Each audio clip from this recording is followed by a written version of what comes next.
MAPZS je spletna aplikacija Planinske zveze Slovenije, ki omogoča načrtovanje obiska gora. In sicer preko telefona ali računalnika, potrebna pa je spletna povezava. Lahko pa si tudi vnaprej shranimo izseke kart v aplikaciji. Nam tako omogoča delovanje aplikacije tudi na območjih, kjer ni signala. Še posebej pa je dobrodošla za načrtovanje obiska gora z javnim potniškim prometom, ker so v aplikaciji vsa postajališča, avtobusna in železniška v Sloveniji, z povezavami do aktualnih voznih redov. Številna gorska območja so ponekod prometno preobremenjena, negativni vplivi prometa se odražajo tudi v naravi. Hkrati je pa s tem slabša tudi doživljajska izkušnja posameznika. To lahko spremenimo že z dokaj enostavnim ukrepom, kot je to, da gremo z javnim potniškim prometom na izhodišče planinskih poti.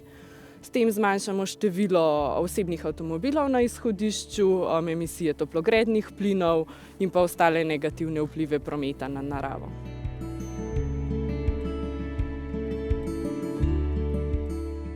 V hribe se velikokrat odpravim z vlakom ali pa avtobusom. Nazadnje sem šla kar s kolesom gor na vlak pa do Jesenic, pol pa do Belopeških jezer. To mi je bila taka res lepa tura.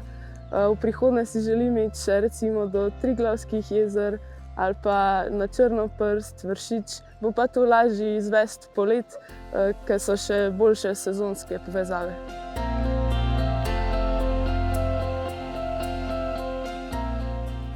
Ena izmed prednosti uporabe javnega potniškega prometa za obisk hribov in gora je ta, da lahko pot začnemo na eni lokaciji in jo zaključimo na drugi. Prednost je tudi ta, da je ob vikendih karta za uporabo avtobusov in vlakov cenejša, kar pomeni, da si lahko v koči privoščimo kaj dodatnega za pod zob. Te uboge gorske doline, uboge živali in rastline in skratka, jaz sem biolog, zato me to bolj gane in se mi zdi, da je tega pleha čez preveč.